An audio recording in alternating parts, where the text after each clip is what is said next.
17 नवंबर आज का दिन भारतीय इतिहास के लिए एक बहुत ही महत्वपूर्ण दिन है, लेकिन इसके बारे में हम में से बहुत ही कम लोग जानते हैं। आज ही के दिन राजस्थान के मानगढ़ में एक भीषण नरसंहार हुआ था, जो कि जालियांवाला बाग हत्याकांड से बड़ा है। 17 नवंबर सन 1913 मार्गशीर्ष पूर्णिमा का दिन है। राजस्थान के बांसवाड़ा जिले में मानगढ़ नामक एक पहाड़ी है। वहाँ पर भील समुदाय, जो कि एक जनजाति से संबंधित है, उनकी एक बड़ी संख्या निवास करती है।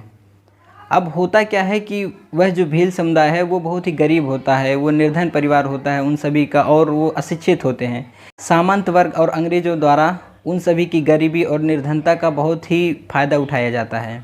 तो वहाँ मानगढ़ पहाड़ी पे भील समुदाय के द्वारा हर साल मार्गशीर्ष पूर्णिमा के दिन अपने गुरु के जन्मदिन पर वह सभी एक मेले का आयोजन करते हैं, और उस मेले में वो सामाजिक और राजनीतिक बातों का डिस्कशन भी करते हैं। उसी तरह उस तारीख को भी 17 नवंबर सन 1913 को करीब वहाँ पे लाखों लोग एकत्रित हो गए हैं। अब उस पे उन भील समुदाय के लोगों का नेतृत्व जो करते हैं उनका नाम है गोविंद गुरु। तो गोविंद गुरु के नेतृत्व में भील समुदाय की करीब लाखों संख्या मानगढ़ पहाड़ी पर एकत्रित हो गई है। अब हुआ ये था कि उस टाइम वहाँ पे बारिश बहुत कम हुआ था, फसल का उत्पादन बहुत कम हुआ था। तो भील समुदाय के जो नेता थे, जो नेतृत्व कर रहे थे गोविंद गुरु, उन्होंने अंग्रेज़ों को एक पत्र लिखा था। उसके माध्यम से उन्होंने 3 डिमांड रखी है उनके सामने कि इस बार हमारी फसल हो नहीं पाई है, उतना बरसात होने की वजह से हमारी फसल अच्छी से हुई नहीं है, तो हमारे फसल के ऊपर जो टैक्स लगाया जाता है उसको कम कर दिया जाए। दूसरा ये कि जो हम धार्मिक कार्यक्रम करते हैं उसमें हमें स्वतंत्रता दी जाए, उसमें आप हस्तक्षेप ना किया करें। और तीसरा ये कि हमसे बेगार ना कराया जाए, मतलब कि बिना मजदूरी दिए हमसे आप मजदूरी मत कराइए। इसको एक पत्र के माध्यम से उन्होंने एक डिमांड रखा, एक आग्रह किया अंग्रेज़ों से। लेकिन उसका परिणाम क्या हुआ, उन्होंने उसके जवाब में क्या दिया कि उनके बातों को दबाने के लिए जब राजस्थान के मानगढ़ पहाड़ी पे लाखों भील समुदाय एकत्रित हुए थे, वहाँ पर अंग्रेज़ों द्वारा बहुत ही क्रूरता दिखाया गया। लाखों की उस भीड़ पर तोप के द्वारा, गोलियों के द्वारा उन पे बरसात की गई, जिसमें करीब 1500 से ज़्यादा लोग शहीद हो गए।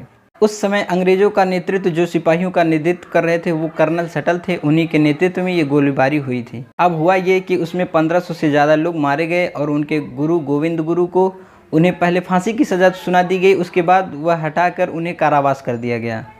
फिर उन्होंने करीब 10 साल तक उन्होंने जेल में अपना समय बिताया। उसके बाद सन 1923 को उन्हें जेल से रिहा किया गया। अब वह पुनः जेल से निकलने के बाद एक बार फिर से भील समुदाय के लोगों को एकत्रित किया, उनका संगठन किया, उनका नेतृत्व किया और अंग्रेज़ों के साथ लड़ाई लड़ी। चूँकि यह सन 1913 में ही हुई थी, तो जालियांवाला बाग 13 अप्रैल सन 1919 को हुआ था, जो कि यह घटना जालियांवाला बाग हत्याकांड से पहले हो गई थी। अब हम सभी भारतवासी जालियांवाला बाग हत्याकांड के बारे में तो अच्छे से जानते हैं, लेकिन मानगढ़ धाम जो कि राजस्थान में है, उसको आगे चलकर मानगढ़ धाम नाम दे दिया गया। इस घटना के बारे में बहुत ही कम लोग जानते हैं, जबकि यह घटना उससे भी बड़ी थी। उस जालियांवाला बाग हत्याकांड से भी बड़ा नरसंहार उस जगह पे हुआ था। और इसका कारण यही है कि जो लोग वहाँ पे शहीद हुए वो जनजाति थे, वह एक गरीब वर्ग था, बहुत ही अत्यंत गरीब वर्ग था। इसीलिए उनकी बातों को इतना समाज में सभी लोग नहीं जानते हैं, जबकि उन सभी का हमारे स्वतंत्रता में एक बहुत ही बड़ा योगदान था।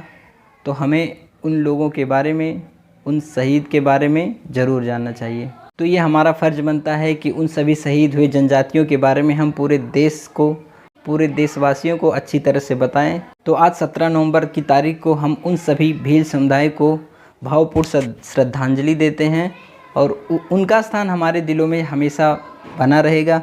भले ही इतिहास के पन्नों पर वो एक धुंधले पन्नों पर उनकी कहानी है, लेकिन हम सभी भारतवासियों के मन में वह ज़रूर है। अब इस पूरी घटना को अगर थोड़ा सा जनरल नॉलेज की दृष्टि से देखा जाए, तो वह जगह था राजस्थान के बांसवाड़ा जिले का मानगढ़ पहाड़ी, और वहाँ पर मध्य प्रदेश और गुजरात की सीमा भी लगती है। दिन था हिंदी कैलेंडर की दृष्टि से मार्गशीर्ष पूर्णिमा, और वहाँ पे जो शहीद हुए लोग थे उनकी संख्या करीब 1500 से ज़्यादा थी। अंग्रेज़ों का नेतृत्व कर रहे थे, उनका नाम था कर्नल सटल। अगर हम भील समुदाय के बारे में चर्चा करें तो यह भारत का सबसे बड़ा जनजातीय समुदाय है, और भारत के साथ साथ राजस्थान का भी सबसे बड़ा जनजातीय समुदाय है। तो अगर हम उत्तर प्रदेश के हैं तो हमें यह भी जानना चाहिए कि उत्तर प्रदेश की सबसे बड़ी जनजाति थारू जनजाति है।